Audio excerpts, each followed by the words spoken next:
ভারতে আগামীকাল থেকে ১ জুন পর্যন্ত মোট ৭টি ধাপে অনুষ্ঠিত হবে ১৮তম সংসদীয় নির্বাচন।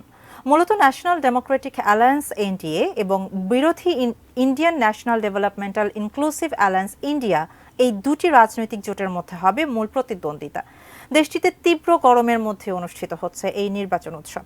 ২০০৪ থেকে শুরু করে এ নিয়ে টানা পঞ্চমবার এই অসহ্য গরমে ভারতীয়দের ভোটের লাইনে গিয়ে দাঁড়াতে হবে।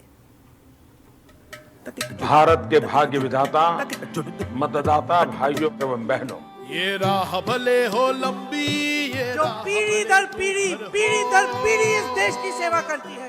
লড়ছে দিদি সবার হয়ে অধিকারের লড়াই, জমিদারে ঠাঁই হবে না এই আমাদের বড়াই। আমার গ্যারান্টি মানুষ, মা মাটি মানুষের গ্যারান্টি লক্ষ্মীর ভান্ডার। রাত পোহালে শুরু হচ্ছে ভারতের লোকসভা নির্বাচনের ভোট গ্রহণ। ৭টি দফায় অনুষ্ঠিত হবে এ নির্বাচন। এর মধ্যে পশ্চিমবঙ্গ, বিহার ও উত্তরপ্রদেশ এই ৩ রাজ্যে ৭ দফাতেই অনুষ্ঠিত হবে ভোট গ্রহণ। সারা দেশে লোকসভা নির্বাচনে মোট ভোটারের সংখ্যা প্রায় ৯৬ কোটি।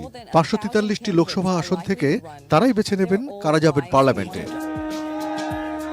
বিজয়ী দল বা জোটের এমপিরাই স্থির করবেন নতুন সরকারের নেতৃত্ব কে দেবেন।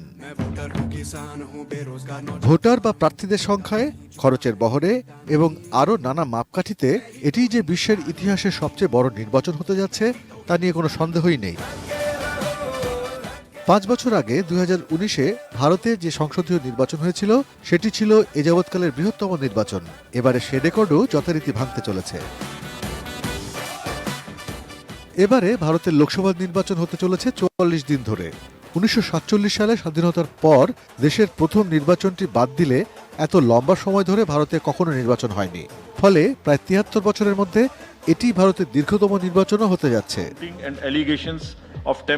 আগামী ১ জুন ম্যারাথন ভোট গ্রহণ পর্ব শেষে দুদিন বিরতি দিয়ে ৪ জুন মঙ্গলবার সকালে সারা দেশের ভোট একসঙ্গে গোনা হবে। যেহেতু পুরো দেশেই ইলেকট্রনিক ভোট যন্ত্র বা ইভিএমে ভোট নেওয়া হবে, সেহেতু ভোটের ফল ৪ জুলাই বিকেলের মধ্যেই স্পষ্ট হয়ে যাবে বলে ধারণা করা হচ্ছে। Arpan Maitra, desk report, ATN news.